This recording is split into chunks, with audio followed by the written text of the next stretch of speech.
Hi all, welcome to Learn Code Repeat. So today is the day 11 of LeetCode September challenge and today's problem is maximum product subarray. This is again one of the variations of Cadane's algorithm. I have covered the maximum sum subarray for Cadane's algorithm in one of my previous videos. Please check out my previous videos for a detailed explanation of Cadane's algorithm. So let's look into today's problem. So the problem statement says given an integer array nums, find the contiguous subarray with an array containing at least one number which has the largest product. So contiguous subarray we have to find which can be a subset of the given array. So this is my array and here I need to find out the product of the subarrays, that is the sub elements, such that it should be the maximum product. So in this case, in this example, it's 6. So let's take this example and see how we get the value as 6. So here, right, the array is having the number 2, 3, minus 2 and 4. So when it says find the maximum product subarray, right, what it means is we have to find elements when multiplied, it should be the maximum value.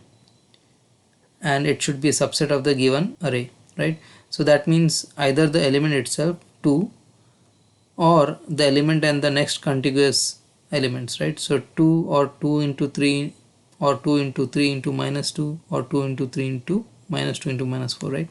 So it can be either this single element or it can be this first element and the second element, or it can be first, second and third element, or it can be all the 4 elements, right? So once we find out between these 4 elements what is the highest, then we have to again find out between the second, then second and third, then second, third and fourth, right? So if we go by brute force approach, it will be n square algorithm. However, using Cadane's algorithm, we can do it using O of n time complexity. So let's look into the Cadane's algorithm. So what Cadane's algorithm says is for getting the maximum product, you have to compare between the current element and whatever is the maximum product till the current element multiplied by the current element. So that's what we are doing here in the for loop. So initially we initialize the current max and the max prod as the first element, and then we start with the second element where the index is 1. And the current max, we keep a count of the current max, right? Or rather we keep a track of the current max. So we check the current element and we check the current element multiplied by the max till that point. Okay, so whatever is the max value, that will be stored in the current max, and then we have a max product variable. We check whatever is the maximum between the max product and this current max. We do this in the for loop and at the end we'll get the maximum product. Okay, so for max sum, that is the maximum sum of a subarray, the difference was instead of multiplication we used to do plus, and this algorithm is taken from the exact same algorithm for max sum array, and instead of plus we have used multiplication. However, this algorithm won't work for all the cases, and we'll see for which cases it works and for which case it doesn't work. Let's see whether it works for this particular example, right? So let's do a dry run here. So initially when my I is 0, I am assigning current max and max both as nums of 0, right? So at first it will be 0th element, which is 2 here. So I am assigning current max and max both as 2. The next step will be in the for loop and comparing my current element. Now I is 1, so my current element is 3. So here in the current max I'm comparing between 3 and 3 multiplied by the previous max, right? So my previous max was 2. So 3 into 2 is 6. So I'm comparing here 6 with 3. So between 6 and 3, 6 is max. So current max becomes 6. And max prod is whatever is the previous max prod, which is 2 and 6, right? So max prod also becomes 6. Now my I becomes 2. So index is 2 now. For second index, my value of nums of I will be minus 2. So I will compare between minus 2 and previous max, whatever was my previous current max, right? Previous current max was 6. So minus 2 into 6 is 12. So between minus 12 and minus 2, the max is minus 2. My current max becomes minus 2. The max prod I am checking between the previous max prod, which is 6, and the current max, which is minus 2. So between 6 and minus 2, 6 is the maximum number. Now my I becomes 3. So the value for nums of I is 4 here, nums of 3 is 4. So again I will do the check. I will compare between the current element and the current element multiplied by my previous max. So 4 and 4 into previous max was minus 2. So 4 into minus 2 is minus 8. So between 4 and minus 8, 4 is the max. So here current max will become 4. And the max prod, I am checking the whatever is the max prod till this point and the current max. So 6 and 4. So it will give me 6. So in this particular case, the expected output was 6 and we also got 6. So this algorithm works for this case. However, if there is a minus 5 here, right, there was a minus 5 after this, right, then this may not have worked, right. Let's take another example. So this is the second example, right, where we have minus 2, minus 3, 4 and minus 5, and I've kept the same algorithm, and let's do a dry run and check whether this work, right. So if I do the same dry run that we did earlier for this particular array, I'm getting 24 as the max prod, right. So if you see here, if I take this particular subarray, right, it will be minus 3 into 4, which is minus 12, and then minus 12 into minus 5 is 60. So actually my max prod should have been 60, but here I am getting using this particular algorithm as 24. So if I do the dry run, right, if you see till this point, 2 into 3 is 6, 6 into 4 is 24.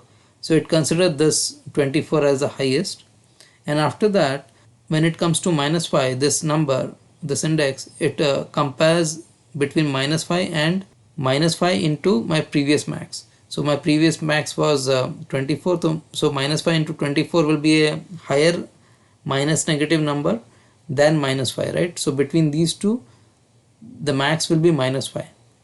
So at that point current max is minus 5, and I am checking the max between minus 5 and 24. So that's why I am getting 24. So what's happening is it's not considering that if I omit minus 2, then this could have been a higher number, right. So what can be changed in this algorithm to consider the possibility that there can be a negative number which multiplied with my current max can give me a higher number than my current max, right. So that's what is happening here, right, because this is a negative number, and if this is my current max, then I can have another max value which when multiplied by my current number will give me a maximum value which is greater than my current max. Okay, so if you observe, this negative number is nothing but a minimum value, right. So if I track what is my current min and then multiply my current min with my current element and check whether that is eligible for a current max, I will be able to find this range, right. So let's try that. So here in the same algorithm, what I did is I wanted to track the current min, so I declared a variable called current min. That also I have assigned it to 0th element, and in the current max, earlier I was only checking my current element and the current element multiplied by the previous current max, right. So along with that I have added one more condition here, that current element into current min. I am also considering that for current max. Why I am considering that? Because the current element can be a negative and my current min can be a negative value, and negative negative becomes a positive, so that can be a higher number than my current max which I am forming using this, right. Now since I have considered current min, right, I also need to keep track of the current minimum value, right, because it's a continuous value that I want. So the way we are doing current max, I can do the same way for current min as well. So current min is nothing but either the current element or current element into whatever was my previous current min, or it is current element into my previous max. Now this previous max, I have declared a different variable. This because my current max is getting updated here, right? So I won't be able to track my previous max. So that's why I've declared a temp previous max variable, which I'm using in my calculation for current min. And max prod is nothing but whatever is the max prod between max prod variable and the current max variable. So that remains same. So let's do a dry run of this example. So when my I is 0, initially current max, current min and max prod all are assigned -2. Okay.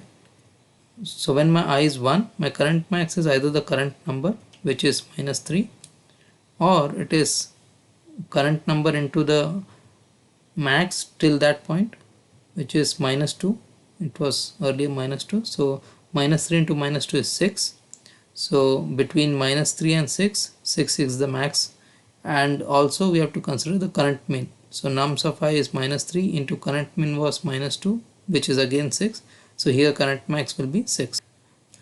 And current min will be either my current number -3, or it will be my current number into previous max. So previous max was -2. So my current number is -3. -3 into -2 is 6.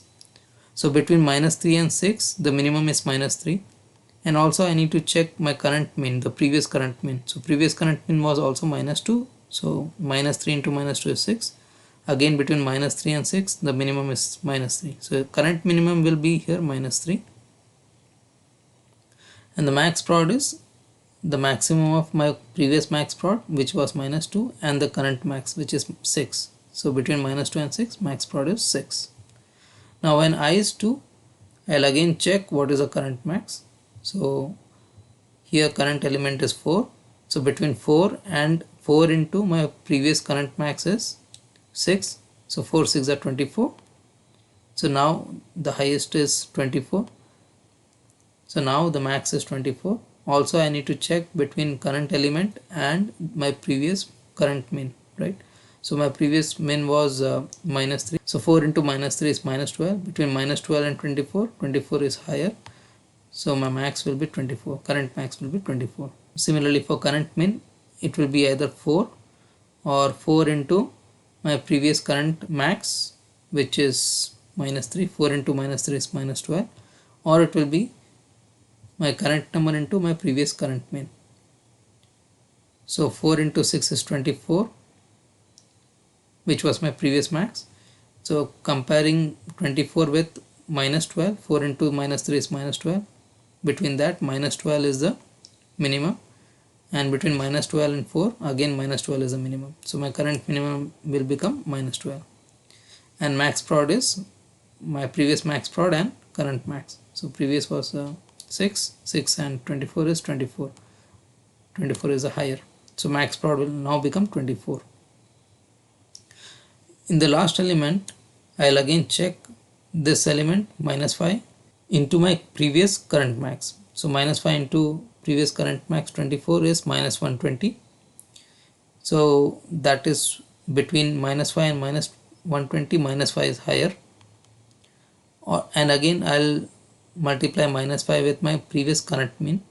Previous current min is -12. -12 into -5 is 60. So now between -5 and 60, 60 is higher. So my current max will become 60.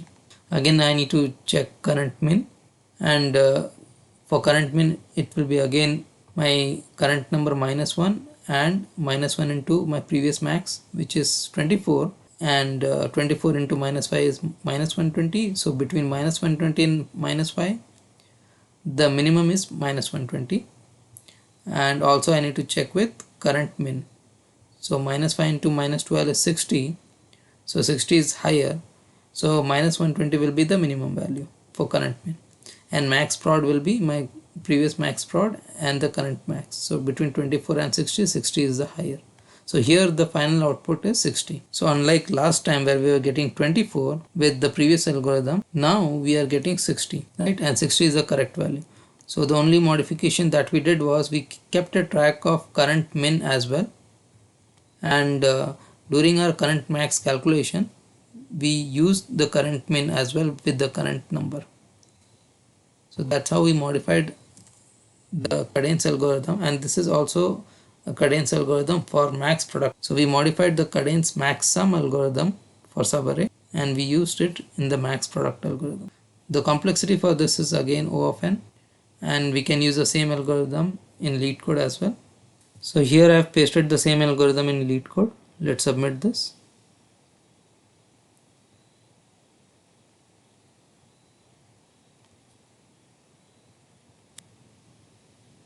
And it's accepted.